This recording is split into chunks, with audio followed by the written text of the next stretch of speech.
This is Andrea Maxim with the Profitable Practice Podcast, and I have my good friend Robert Horovitz, who I think we've known each other since CCNM, but we didn't really start to form a strong bond until after I graduated, funny enough. And I think we've been on each other's sort of push list and mentor list, kind of relaying things back and forth as far as I can remember. I mean, I've been out for now almost 5 years. But first, let me tell you that this podcast is sponsored by a brand new tool guide that I've created for you if in-person presentations is what you want to be doing in order to generate new patients. So if you go to www.maximizedbusiness.ca/tool guide, you can download that right away. But without further ado, let's start talking to Rob. So I am just so pumped. And the reason why I'm so pumped to have you on the show, Robert, is because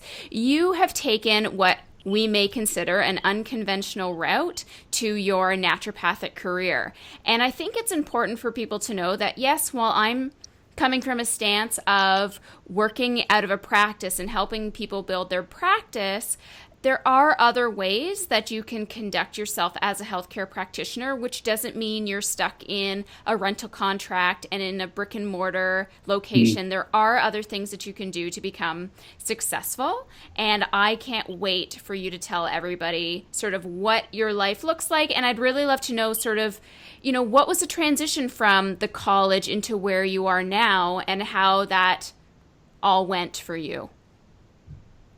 Yeah, absolutely. We have known each other a long time now. It's crazy how fast things go. Yeah, you're absolutely right. The route that I've taken isn't really traditional. I think when I first first of all, I graduated from CCNM in 2008. It's been a lifelong dream for medicine. So actually, I always thought that I would end up in the traditional route in practice in a clinic. And I did for a few years, and I'll get into that a little bit. But I've wanted this ever since I was probably 5 years old. That's all I ever wanted. Anyone who's known me since elementary school, since the age of maybe 5, back when it was just a matter of, I want to help people. That was the simple answer to why you'd want to be a doctor when you grow up type of thing. That's my story for sure. Anything I've ever done, any test I've ever studied for, burning the midnight oil, any assignment, anything, going into some sort of medicine, well, conventional medicine really was the dream since I was a little kid. And when I was in university, I stumbled upon this pamphlet for CCNM, and it was one of those old school pamphlets. I don't know if you might remember those. It had a picture of a flower on it. No. I remember this was in 2003, I want to say. Right. So anyway, I was at York University. I saw this pamphlet, and I shortly realized that naturopathic medicine wasn't just alternative medicine like it was a few decades ago. There's this entire profession surrounding it. And within the next few days, I sort of decided the next few years of my life. And you know what it's like going through CCNM. It's hard. It's rigorous. You learn a lot. You come out sort of thinking, yeah, you're going to go and practice and go be a doctor and treat millions of patients at your clinic. And when I first got out, I realized that you're not going to have patients coming in day one. You might if you're an expert marketing and you know how to plan it out that far in advance. It's possible. People do that, where they open up shop and they actually have patients booked in for a long period of time. That wasn't the case with me. And so I was lucky enough. I actually practiced for about 3 years. I found an excellent clinic. It was around for about 30 years, a sports medicine focus, 4 chiropractors, a massage therapist. And it was absolutely wonderful. But I thought in the beginning, as I start to build my patient base, my idea was to then start working in the natural health industry. As a matter of fact, actually, while in school, I worked at a local health food store to try and pay for books and extra food and such. Very close to CCNM, actually. And so I was exposed a little bit to the natural health industry that way, in terms of different brands and different versions of quality and so forth. So I think it was sort of a natural transition from retail, literally working in retail on the sales floor as a student, to then try and see whether there might be a good fit out there to work in a company. And the idea originally was to work for a company, hopefully provide as much value as I could to them, creating a name for myself, but then also practicing, building it up to the point that I would have a full practice, and then eventually just, make a decision or keep going that route. So that was kind of really what led to that sort of division. I was sort of exposed to both worlds. I was intimately integrated into the profession, but I was also starting to fall in love with the industry itself. And what was it about the industry that was just sort of like, I think this is more my, not calling, but this is more the route I want to go? Yeah, well, originally I started out, I was working in an office, so I wasn't too fond of that, but I was exposed to the products. Originally, it was the products that I just loved. Whole food, the key distinctions, organic, non-GMO, full spectrum, these ideas that sort of leads back to my grandmother's cooking. That's what it sort of reminded me. In school, it was all about isolated compounds and nutraceuticals and what you can do for certain diseases, but at the end of the day, working for a whole food distribution company, it sort of reminded me of home in a certain way. It reminded me sort of why I signed on to naturopathic medicine in the first place. And so I slowly realized there's this entire industry out there full of other companies and incredibly passionate people who were very much in line with the same sort of version of naturopathic medicine that I saw myself practicing, more so on that nutritional route. So I think that's really was the beginning of it. And then what started happening as I practiced for 3 years, I loved it, actually. I love practicing. I would always return back to practicing. I've never closed that door. I love the idea of meeting one-on-one with a person, diving deep into their case, trying to figure out what the root cause is. That to me is just the best. It's just incredible. But I was sort of dividing my time into 4 different areas. One, I was working. Then 2, I taught anatomy and physiology at the Institute of Holistic Nutrition in Toronto. And then that little pocket of time that was left was sort of divided between me physically practicing, seeing patients, and then trying to market myself to actually acquire those patients. And you were with your wife and I found in your bio you met your wife when you were 21. I did, yeah. So you're still having to take care of her as well. So there's also the life aspect of it too. Right, for sure. And now we have 2 small children. I have a 3-year-old son and a 2-year-old daughter who are my universe for sure. So as you can tell, I mean, you're a mother now too, right? So, wow, how time changed. But yeah, definitely that was on my mind. So I think at the time I was dipping my feet into too many different puddles, so to speak. I was doing too much. And then in this distribution company, it was See, not all companies, you don't necessarily, especially here in Canada, you don't always work for the actual company if you're going to venture into the natural health industry. A lot of these big corporations are American. And when they come into Canada, they go through these distribution companies. And there's many of them. There's Purity Life, EcoTrend. I work for Advantage Health Matters. There's plenty of great ones out there. Yeah. But what happens is they're a collective of many different brands. So one of the brands ended up acquiring their distribution rights back and starting the Canadian version of that company. So moving forward with them, it was just this incredible opportunity to sort of work with a very small group of people to start up. It was like a startup company here in Canada. So it was very exciting. Yeah. It was incredible. They had an incredible culture behind them. And so at that point, when an opportunity arose to go out on the road, I sort of thought to myself, I think this is it. I have to make a decision now. Either I'm going to go full out and practice, or I'm going to venture into the natural health industry and just, take that pill and see how sort of deep the rabbit hole goes, And that's what I did. And that was about 4-ish years ago, and I've loved every minute of it. Now, for those who are listening that are sort of like, man, and I'm coming from my own perspective, when I see naturopaths and healthcare practitioners aligned with supplement companies and nutraceutical companies, there's a part of me that's like, man, I think that's what I need to be doing, like the exposure and all of that. So describe to me sort of your perception, number one, getting your foot in the door with these companies so that you can become such an integral part of what they're doing.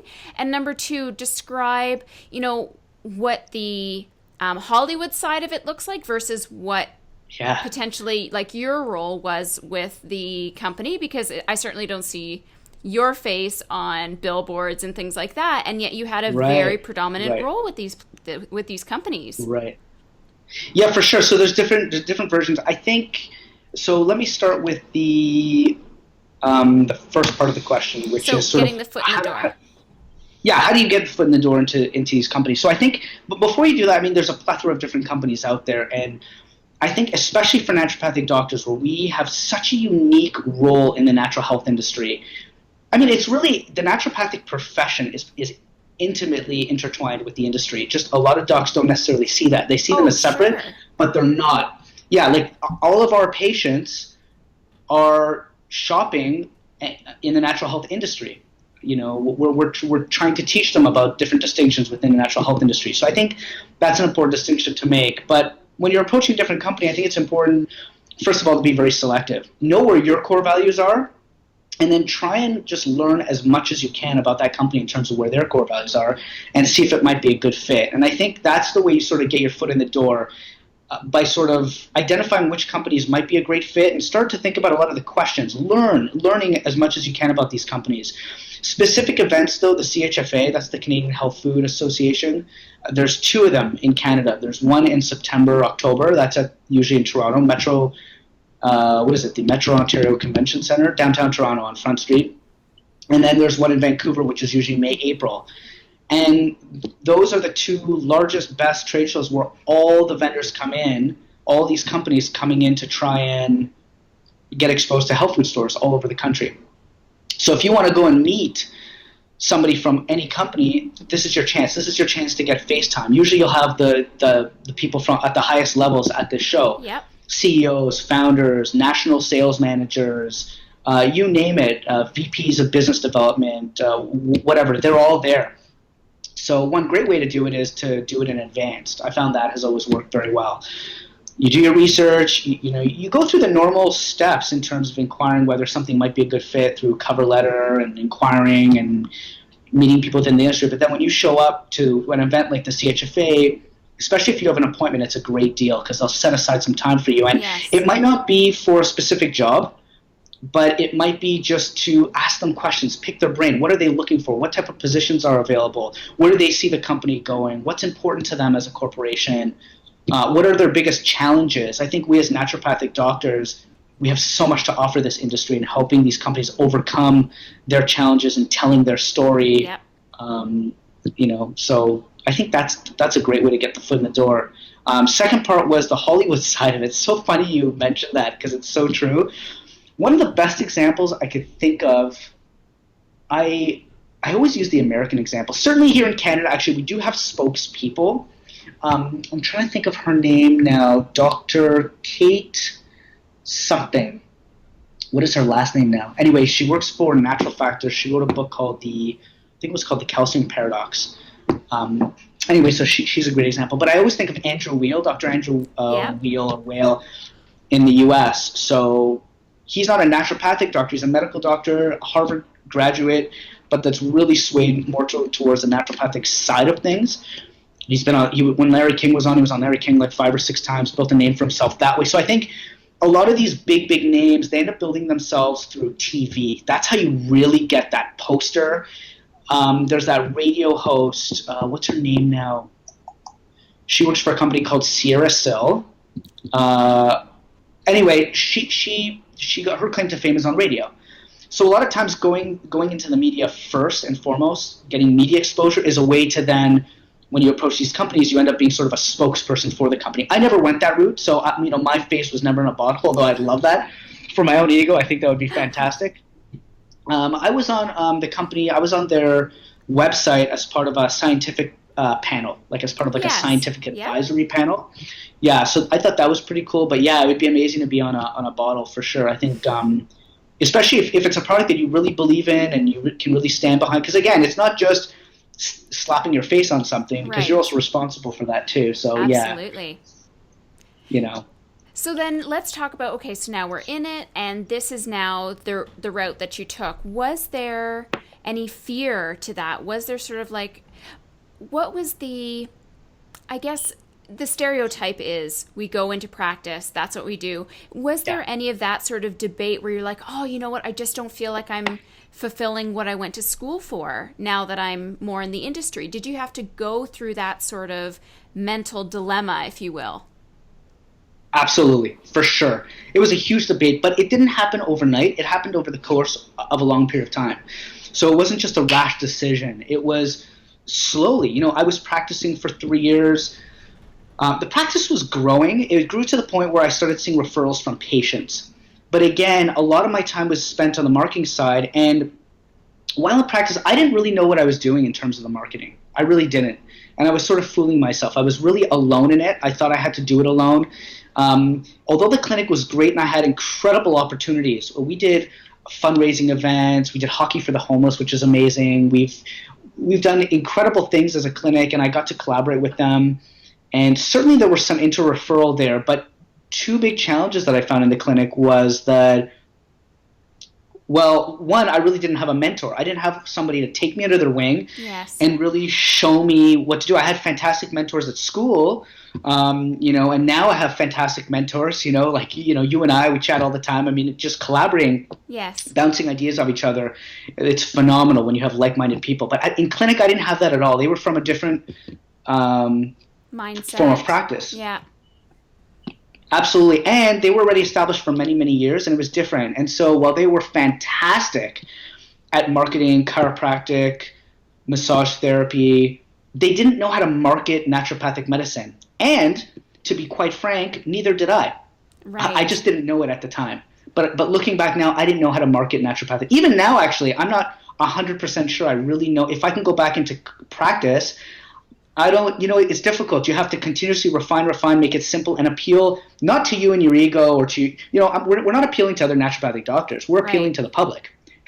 We think we need to, we need to sort of create this clinic that our colleagues and so forth can look and say, wow, look what he's doing.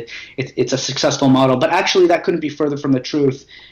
It's all about patients and the community, and so you have to really get in their mindset. And that's where I think an amazing mentor would be super useful. So that was a huge basis for my decision. I didn't want to give up the industry and then spend all that time running around in circles on the marketing pattern. Now, before we go back to the industry, there were a few things that you told me earlier before the call that you wanted to share that you found for most people with marketing did not work for you. Not to say it won't work for everyone, but talks and booths and events for whatever reason just did not jive. And I was hoping that you could just touch on that before we continue. Yeah, absolutely. So one of the things that's a great point. One of the things that really comes to mind are talks. Absolutely. So talks are very valuable. And in the beginning, actually throughout the 3 years, I would ask other naturopathic doctors sort of what they are doing in terms of attracting patients and getting the word out there. And they mentioned that they do all these talks. So talks can be an amazing way. And it did get me a few patients here and there, but it was painstaking. The amount to talks to patient ratio was very small, and the amount of work that goes into it was just atrocious. And this isn't why I spent 25 years of my 20 years of my life dreaming about medicine for. And I also received incredibly bad advice when I was in school from somebody who taught us business. They had mentioned that when they do talks, that one of the things that they had found very successful was to find sort of a general topic and then always just you want to milk out the information, basically. That's their advice. So you don't want to give away the farm. You just want to give away little teasers to sort of get people inspired. And they're going to be so grateful and so thankful that this amazing doctor gave them this incredible tool that they're going to be lining up to see you. That was basically the advice. And so, for example, how to deep breathe or drink more water. Right. Like that's an incredible tip that nobody knows, Right. So that couldn't be further from the truth. One of my favorite books of all time, a business book, maybe you know it, Gary Vaynerchuk, who I love. He wrote this book he wrote several books, and his latest books are sort of to-do books, like how-to. Mm-hmm. But one of his earlier books is called The Thank You Economy. I don't know if you've ever heard of that. It's an amazing, amazing book. Yeah, for some reason, even Gary, he says this is his favorite book that he wrote. It's called The Thank You Economy. And I think it's just the best because it sort of looks at business as a sort of a small town where you build equity with each other. For example, you and I, if somebody else, you wouldn't do a stranger's podcast, neither would I, even if it was about the exact same topic for the exact same length of time. But why are we here together? Because we built equity over time. Yeah. Our rapport, exactly. For some reason, you wouldn't listen to a stranger, but what is the value of listening to your mom? That value is incredible because you've built equity for over a long period of time. So you're going to listen to what she has to say. So I think that goes with practice a lot of the thing, and that's why it was such bad advice. That you're not here to give little tidbits and milk it and just hear it. You're here to give as much value as you possibly can without breaking any lines. You don't want to be giving medical advice, but you want to be pumping the crowd so full of value that they can't help but think, holy cow, if he gave away all this in a free talk, imagine what it's like going to see him. And the other thing, too, which was never mentioned, I only learned this later on, is that the crowd in front of you aren't necessarily patients. It's they might be interested in that topic, but one of their friends, exactly, who do they know? So it's like, hey, you got to check out this guy. You know, he has this podcast here or whatever. Go listen. You got to hear it. So I think that was very bad advice that I wish I knew back then, actually. And now, and back to talk, yeah. I was just going to say, now you've really established yourself as quite a knowledgeable and quite a big speaker in your own right. Well, thanks. You know what? Speaking, actually, earlier on, I always had a fear of speaking when I was much, much younger. And along the line, it became this incredible passion. I love speaking. So it was natural, just speaking at different events, doing presentations, trainings for sure. Going around. I've seen hundreds and hundreds of stores across Canada.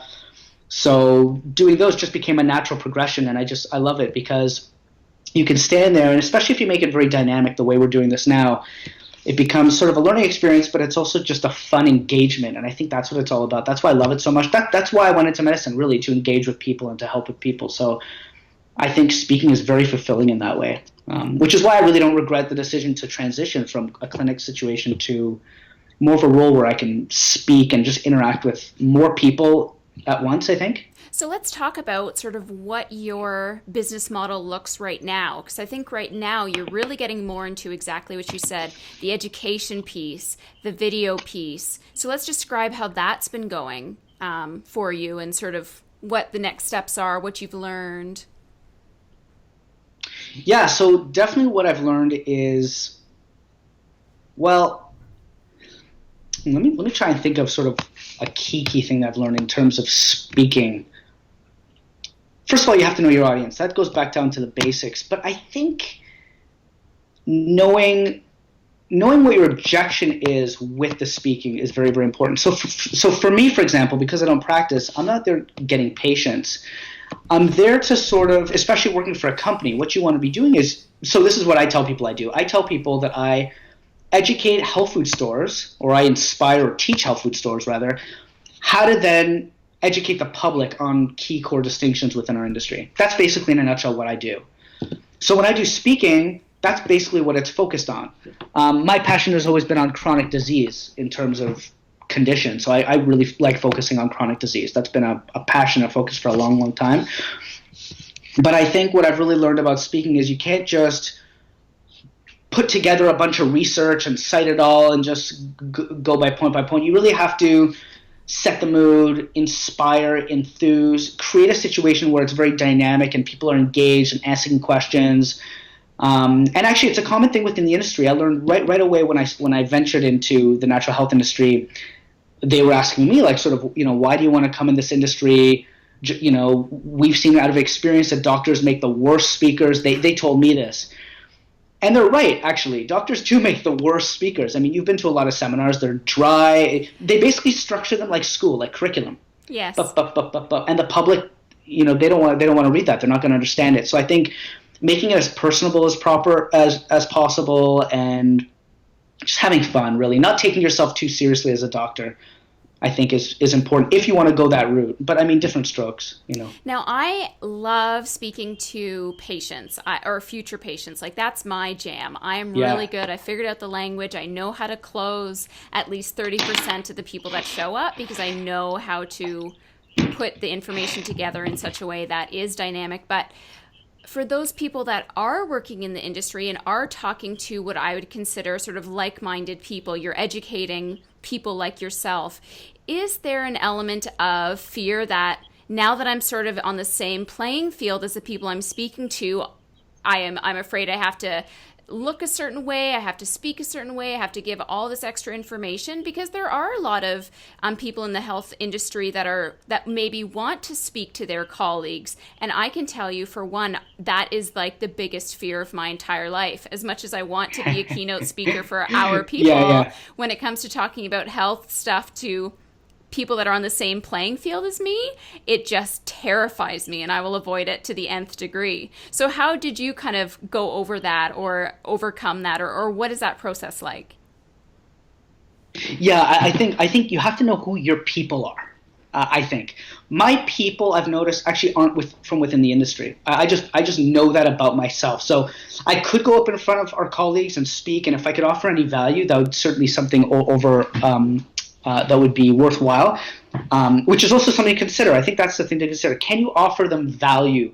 If you can offer them value and you really think you can, then it's worthwhile, regardless of how you think you might sound or whatever. I mean, because that's what it's about. But I think knowing who your people are, a lot of our colleagues prefer speaking in that sort of environment. I actually prefer speaking to the person who doesn't really know much about the industry or doesn't really know much about, because they don't know, they're confused, and the value that I could provide to them is to help give them clarity.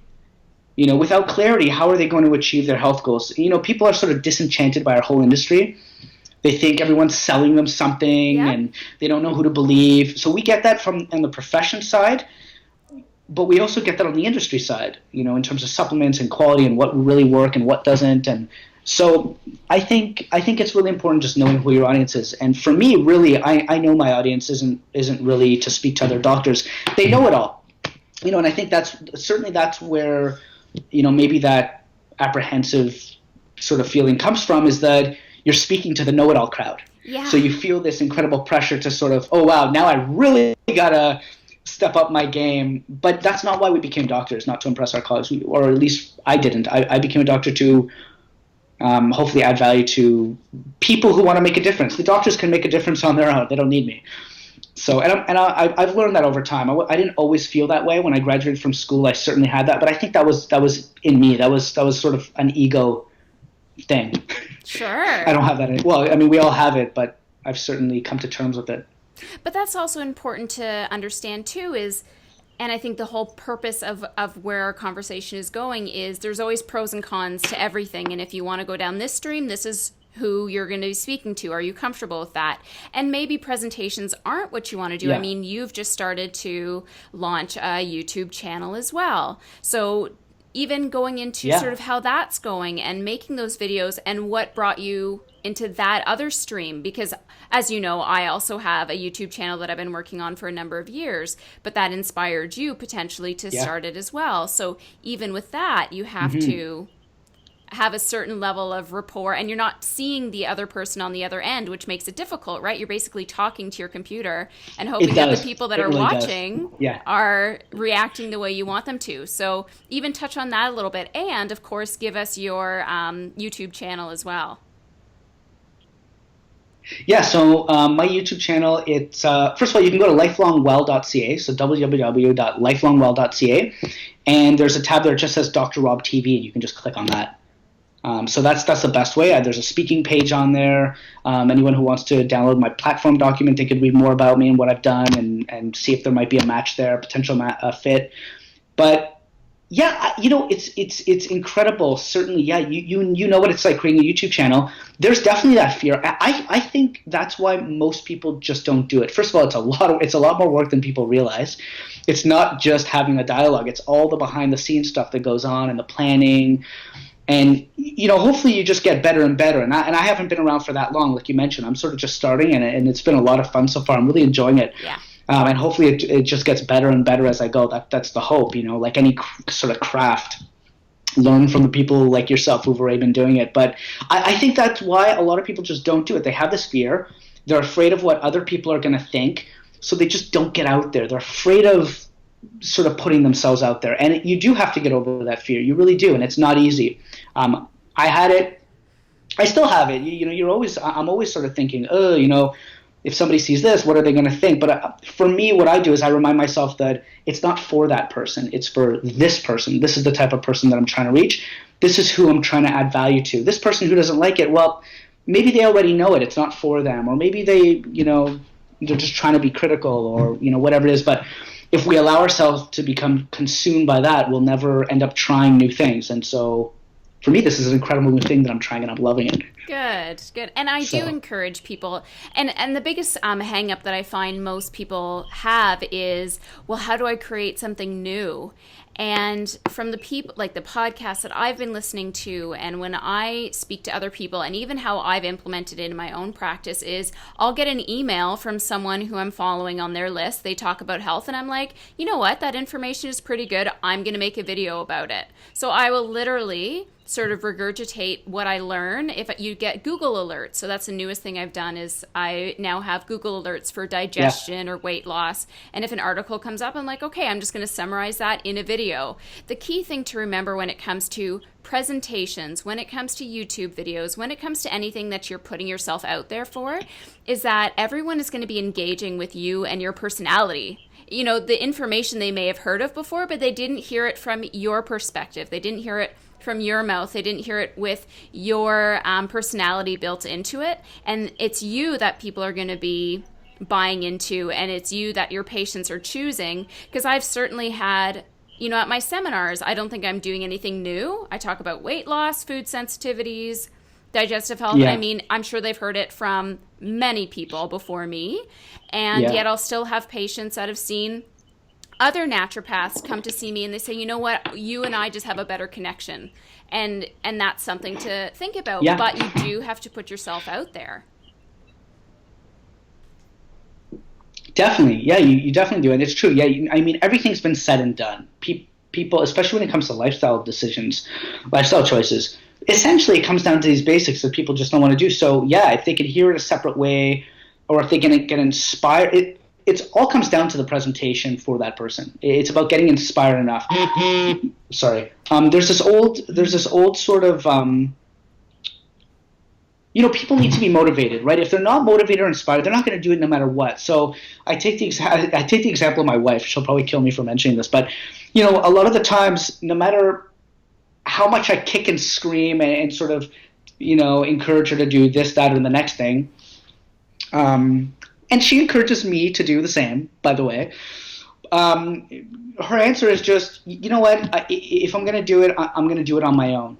Nobody can force me to do it. And that really actually is a huge wake-up call, because people they need to get inspired. Either they'll be inspired on their own, or they need to be inspired by somebody. And so that's why absolutely these people, they're coming to you because you inspire them. Right. And somebody else might inspire somebody else. So yeah, absolutely. I think we just have to find who our core audience really is. That takes time. It does take time, and you'll always hear in business, you have to create your avatar, find that niche person. And I hear people talk about this all the time, and I'm just sort of like, well, when people are just getting started, they don't know necessarily who's going to gravitate towards them. I mean, my practice has literally come full circle, because when I first started, I wanted to do weight loss, but it wasn't the right fit at the time. And now that I've been in practice for a couple of years, I'm finding all of my patients do what we wanted to do, and then they want the weight loss support. So now I'm starting to put more weight loss back in. But it took me until I started to see the trend of the women that were coming in. And it's interesting that now I can say, okay, it's a woman predominantly, typically between the ages of 35 and 45. Like, I typically see women of that age, and this is what they're looking for. And not everybody can do that in the very beginning. So the more you put yourself out there, and the more these people gravitate towards you, help you to develop that avatar of the people that are going to work with you, not necessarily who you expected, but that's kind of how business works. But if you don't try things, you're not going to be able to develop those connections.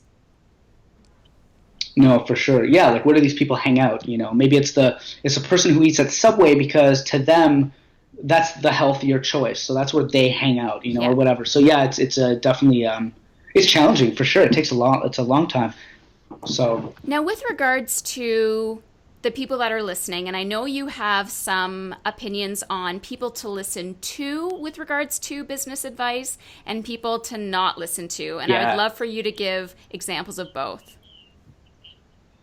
Okay, so here's who I would not listen to. And this is not necessarily in business, but really in practice. So if you're a naturopathic doctor and you want to go into a clinic situation, it's so important to go and interview who you want to be like. So look at great examples, successful clinics, and go meet with these people. It might not even be for a job at their clinic. It might be just to interview, pick their brain, ask them what kind of questions would you ask while interviewing for a clinic and so forth. So you want to be doing that. But who not to listen to? The people who often will say that their practice is very eclectic. There's this word buzzing around our industry, eclectic. That means that they do everything.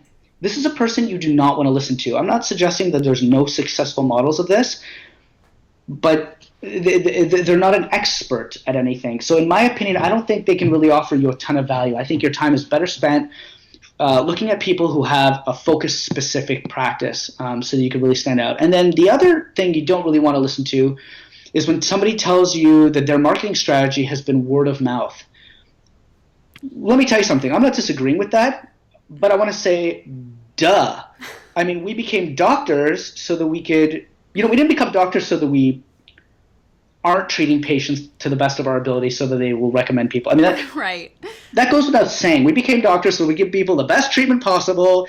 They feel outstanding, and then they refer everybody. We don't need to interview somebody for that. That's already well known. So I think in terms of marketing strategies, we really want to interview people who have concrete things, concrete methods that they have used. We spoke about talks and presentations. What I wish I would have learned, I actually still wish I would have learned. So if you know anybody, I would love to hear it. But when you're doing a talk to advertise your practice, I want to know, how are they structuring the talk? Exactly. There's a formula. It's not just by fluke. And if it is, move on. Find somebody else. There are people out there who structure it exactly in a specific formula. So you're giving tons of value.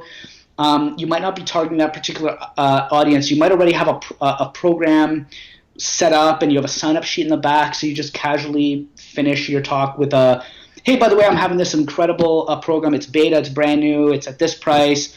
If you're interested, or I'm doing this talk at this place, at this time, on this condition. I'm trying something new. It's going to be value packed. If you know somebody suffering with this thing, there's a sign up sheet in the back. You could just sign up your name. This is just an example, something that I learned. But there are people out there who have it down to a science. And so it's just a constant cycle. They know exactly what they're doing. And so it's targeting their audience over the course of a long period of time. Whereas with me, I was structuring these talks randomly, and it was very frustrating. It takes a lot of time. Your time is valuable. Every hour that you spend on this stuff is an hour that you're not helping somebody. So you got to put that value on it as well. It's not just your value, it's their value too. So we can't be selfish, actually, when you look at it that way. We need to be using our time wisely. So those are the people I think I would not actually both, the people that I wouldn't listen to, and then the people that I would listen to are people that can truly be mentors, that can truly help guide you in a very specific way. So in some cases that might be actually a business coach, and I think you and I are in sort of some of those circles. And then other times it might not even be a business coach per se, but just a naturopathic doctor who owns one or many clinics and whose job it is to train other naturopathic doctors to be successful. Richard Branson, my favorite billionaire, of Virgin Mobile, he has this saying, it keeps going around in circles. It says something like, give somebody enough training that they're good enough that they could leave at any time, but treat them well enough that they never want to. I've never heard that before, but I love it. It's one of my favorite quotes. I absolutely love it. And these successful clinic owners, these people who own 1, 2, and 3 clinics, like Megan Walker, for example, she left the clinic. Now she's focusing, or actually I don't know 100% if she left it, but let's say now she's focusing on other things. She's 1 day a week that she sees patients. Okay, so you can be damn sure that whoever came into her clinic, she has trained them so well that they could leave at any point, but I know Megan, she's treated them so well that they will never want to. Right. So those are the people that you want to be encountering, like the Megans of the world, basically. Don't bombard Megan. I'm just saying, to all the listeners, right? But it's important. You need to vet the people that you want to have inspire you too. And you need to make sure that you're being coached by people that are genuine and legit and aren't offering boisterous, like, this is what I do, this is how much I make, but they don't give you the whole story. It's tricky. Right. Exactly. So I think you don't need to reinvent the wheel. You don't have to be alone. There were times where I felt like I was alone. I was doing it all on my own, and it's frustrating, because you want to just you almost don't want to ask for help because you think it takes away from you in a certain way, but actually it doesn't. It couldn't be further from the truth. Looking at the experts is the way that you can maximize your time, and as naturopathic doctors, you can help more people, which translates into you being much better at what you do. So why wouldn't you want to explore that? Now, as we wrap up, I always love to ask my guests to leave people with a few action steps, like things that they literally could start doing either after the call or tomorrow. What do you think would be some key action steps that people could do? Okay, so for me, my expertise is really within the natural health industry. So if you want to get into the natural health industry, I suggest you go to the CHFA's website. There's the CHFA coming up in Vancouver, for example, in May and April, and they're going to have a list of all of the vendors that are going to be there. Now, you might not live in Vancouver, but these are the companies that you want to look out for. So you want to be going through that list and researching which companies might be a right fit for you. And then you want to start reaching out to them. Find out, if it's consulting you want to go into, find out who the national sales manager is. Find out who the VP of business development is. If it's education and you just want to do presentations, find out who the education manager, so forth, is. Maybe it's formulations, etc. You want to be getting familiar with the staff, the key players. And then when the CHFA comes to your town, whether in Vancouver in April or May, or in Toronto in September, October, you want to start reaching out and follow up with these people and start meeting them FaceTime, not waiting for a job opportunity to come up. I'll tell you, my last job the company that I'm currently working with, actually there wasn't a job opportunity available. I just thought that it might be an incredible fit because I did my homework and I reached out and I was proactive, and they created a position for me, and I love it. And the same can happen with you at any company. So don't be afraid. Go out. And just make yourself known and just have a good time. Have a good time. This is an amazing industry. This isn't the medical profession or the sort of the medical profession inside of a hospital. It's not the sterile environment, so we don't have to be that way. We are afforded the opportunity to sort of put ourselves out there and have fun and engage with people. And so that's one of the best things about being a naturopathic doctor. Why would you want to throw that to the curb? I love that. I don't. Any key resources that have really sort of molded where you are now? Key resources, for practice, business, or for anything. Well, Gary Vaynerchuk, I would lean on The Thank You Economy. I think The Thank You Economy is a great book. There's this other incredible book. It's called Lead, Sell, or Get Out of the Way. Okay. It's a very short read, and you could take it with a grain of salt, but it's a phenomenal read. It really gives you perspective on like salespeople, right? But it's an incredible book. And then connect with me. Connect with me on Facebook. It's lifelongwell.ca. People can reach out to me. Email. Twitter handle is @lifelongwell. They can just reach out. I'm very responsive. I'd love to hear their thoughts, feedback, suggestions that they might have. Even. Awesome. That's basically it. Well, thank you so much, Robert, for being on the show. My pleasure. Thanks for having me on this. This is fantastic. Yeah, and giving us some, some realistic insights into what somebody's business model could look like. And it doesn't always have to be in practice. Yeah, absolutely. And there's phenomenal opportunities in all areas of this incredible profession and industry. So have an incredible rest of this podcast series. It's an incredible series that you're creating. Thank you. I've been watching some of the interviews, so best of luck with that. And anything else you need, just give me a holler. I will. Thank you so much for being on the show. And there you have it, folks. Another great podcast in the books. And I certainly hope that you put into action a lot of the steps and a lot of the tips that Rob gave us today. Please don't forget that a big thing that he mentioned is it's difficult to start a practice alone. And that's why I'm here specifically for you. That's why I created the podcast to begin with. So please book a free 30-minute strategy call with me on my website, maximizedbusiness.ca. Just go to Work with Andrea and fill in your form there. Also, don't forget that if presentations are a way that you want to start generating new patients, to go to maximizedbusiness.ca tool guide in order to download your free tool guide of how you can start closing more new patients with your in-person seminars. This is Andrea Maxim with the Profitable Practice Podcast, and I'm out.